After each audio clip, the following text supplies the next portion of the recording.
સવાલ છે કે મહિલાઓને થાઇરોઇડ સંબંધિત બીમારીઓ કેમ વધારે થાય છે.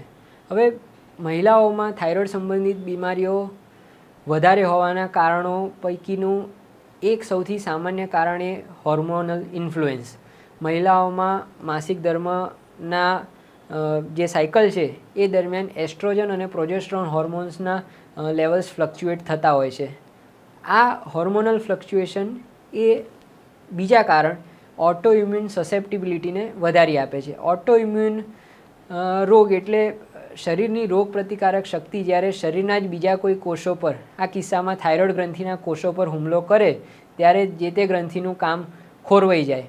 આ હોર્મોનલ ઇન્ફ્લુએન્સ ફ્લક્ચ્યુએશનને કારણે મહિલાઓમાં ઓટો ઇમ્યુન સસેપ્ટિબિલિટી વધારે હોય છે. એટલે કે મહિલાઓને ઓટો ઇમ્યુન રોગો થવાની સંભાવના વધારે હોય છે.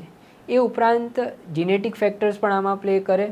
મહિલાઓમાં કેટલાક HLA જીન્સ ના વેરિએશન્સ વધારે પ્રમાણમાં જોવા મળે છે, જે પણ થાઇરોઇડ ગ્રંથિના રોગો વધારે કરાવી શકે.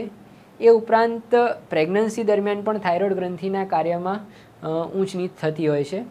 અને છેલ્લે વાત કરવાની રહી કે કોસ્મેટિક પ્રોડક્ટ્સ કે હોર્મોન ઓલ્ટરિંગ પ્રોડક્ટ્સ.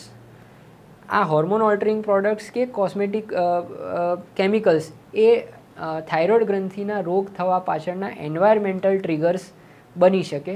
એટલે એ કારણસર પણ મહિલાઓમાં થાઇરોઇડ સંબંધિત બીમારીઓ, ખાસ કરીને હાશીમોટોઝ થાઇરોઇડાઇટિસ કે ગ્રેવ્સ ડિસીઝ જેવી ઓટોઇમ્યુન કન્ડિશન્સ વધારે પ્રમાણમાં જોવા મળે છે. વૈષ્ણવજન તો તેને કહીએ જે પીડ પરાઈ